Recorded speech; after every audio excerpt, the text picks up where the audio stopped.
इतने वर्षों में हमारी सरकार पर भ्रष्टाचार का एक भी दाग नहीं लगा। ये दावा है प्रधानमंत्री मोदी का, जो उन्होंने बिहार के गयाजी में किया।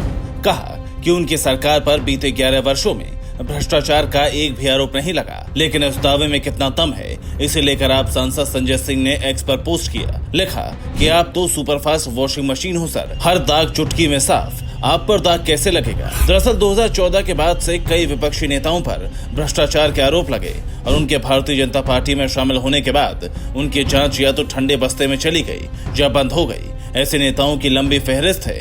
इसमें सबसे पहला नाम है एनसीपी नेता अजित पवार का। महाराष्ट्र राज्य सहकारी बैंक में कथित अनियमितताओं से जुड़े मनी लॉन्ड्रिंग का मामला और 70,000 करोड़ रुपए का कथित सिंचाई घोटाला। 2019 में बॉम्बे हाईकोर्ट के आदेश पर आर्थिक अपराध शाखा ने एफआईआर दर्ज की थी। 2020 में एमवीए सरकार के दौरान क्लोजर रिपोर्ट दायर हुई, लेकिन बीजेपी के सत्ता में आने पर मामला फिर खोला गया। 2023 में अजित पवार ने एनडीए में शामिल होने के बाद जांच ठंडे बस्ते में चली गई। हेमंत बिस्व शर्मा कांग्रेस से बीजेपी में शामिल हुए।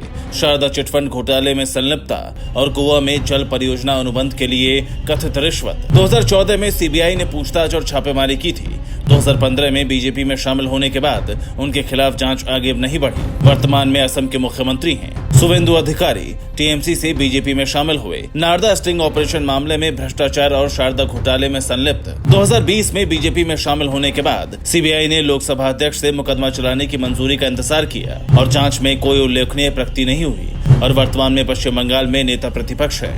अशोक चौहान कांग्रेस से बीजेपी में शामिल हुए। आदर्श हाउसिंग सोसाइटी घोटाले में कथित तौर पर रिश्तेदारों के लिए फ्लैट आवंटन के बदले ऊंचे फ्लोर स्पेस इंडेक्स की मंजूरी। 2024 में बीजेपी में शामिल होने के बाद सीबीआई और ईडी की कार्रवाई पर सुप्रीम कोर्ट की रोक के कारण मामला अटका हुआ है। ऐसे नेताओं की फहरिस्त बहुत लंबी है जिन पर भ्रष्टाचार के आरोप लगे, लेकिन जब वो बीजेपी में शामिल हुए तो मामला रफा दफा हो गया या फिर जांच धीमी पड़ गई।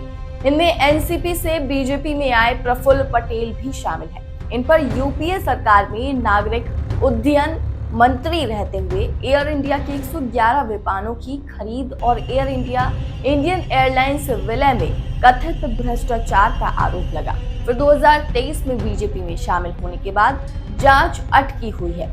इसी तरह छगन भुजबल का मामला है, जिन पर मनी लॉन्ड्रिंग और भ्रष्टाचार से संबंधित मामले हैं, लेकिन बीजेपी गठबंधन में शामिल होने के बाद जांच ठंडे बस्ते में चली गई है। रिपोर्ट्स के मुताबिक 2014 के बाद 25 विपक्षी नेताओं पर भ्रष्टाचार के आरोप थे, जिनमें से 23 को बीजेपी में शामिल होने के बाद राहत मिली। इनमें से 3 के मामले पूरी तरह बंद हो गए और 20 की जांच ठंडे बस्ते में है। विपक्ष इसे वॉशिंग मशीन की संज्ञा देता है, जिसका अर्थ है कि बीजेपी में शामिल होने पर नेताओं के खिलाफ जांच कमजोर पड़ जाती है। Bureau report P24 news.